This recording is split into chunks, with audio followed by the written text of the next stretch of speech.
Good morning, I'm Brian Reagan, this is Tyler Kelly. and we welcome you to Mornings with Brian and Tyler. Today we're going to specifically look at the blessings under the Old Covenant. For the reasons, if you have a question, go back and watch yesterday's video. Deuteronomy 28, verses 1 through 8, Tyler. Now it shall come to pass, if you diligently obey the voice of the Lord your God, to observe carefully all his commandments, which I will set you high above all the nations, which I command you today, that the Lord your God will set you high above all the nations of the earth. And all these blessings shall come upon you and overtake you, because you obey the voice of the Lord your God. Blessed shall you be in the city, and blessed shall you be in the country. Blessed shall be the fruit of your body, the produce of your ground, and the increase of your herds, the increase of your cattle, and the offspring of your flocks. Blessed shall be your basket and your kneading bowl. Blessed shall you be when you come in, and blessed shall you be when you go out. The Lord will cause your enemies who rise against you to be defeated before your face. They shall come out against you one way and flee before you 7 ways.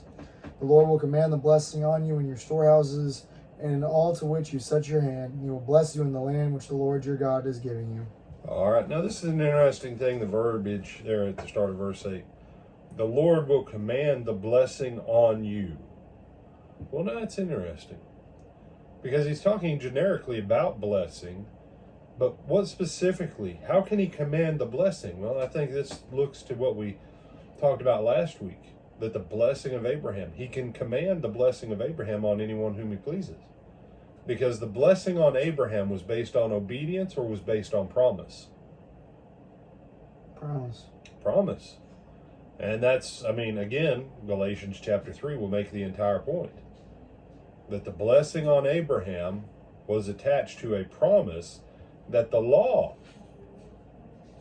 400 plus years later, could not annul. Okay? So the blessing exists based on a promise. Abraham received it by faith. Faith, first and foremost.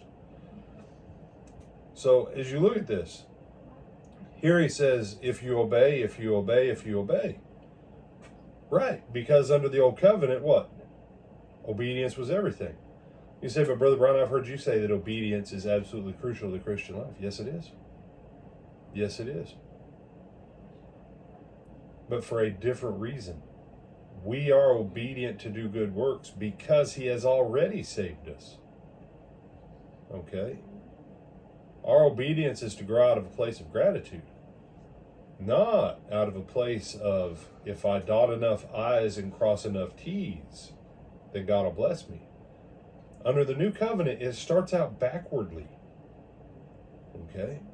If I can take the word backward and turn it into an adverb, it starts out backwardly. He blesses first. He sets the blessing in motion first. And we obey because we've already been blessed. Now, here's the funny thing. The more obedient we are, guess what? The more blessings he can open up to us. Not because we're being obedient to get blessed, but because as we become more obedient, we become more like him, and the more we're like him, the more he can give us the stuff that's his. Because why? He knows we'll take care of it. We'll do with it what we're supposed to. The responsibility of blessing under the new covenant is one of greater manifestation of the kingdom of God into the world. That's the point. And we'll pick that back up a little bit tomorrow. But as you read through this, look at the scope of the blessing. City, country, fruit, in, out, your enemies. Okay? If you're not being blessed, there's probably a problem in you somewhere. Don't blame God. Don't blame the devil. Persecution is from the devil. Lack of blessing probably is somewhere from us.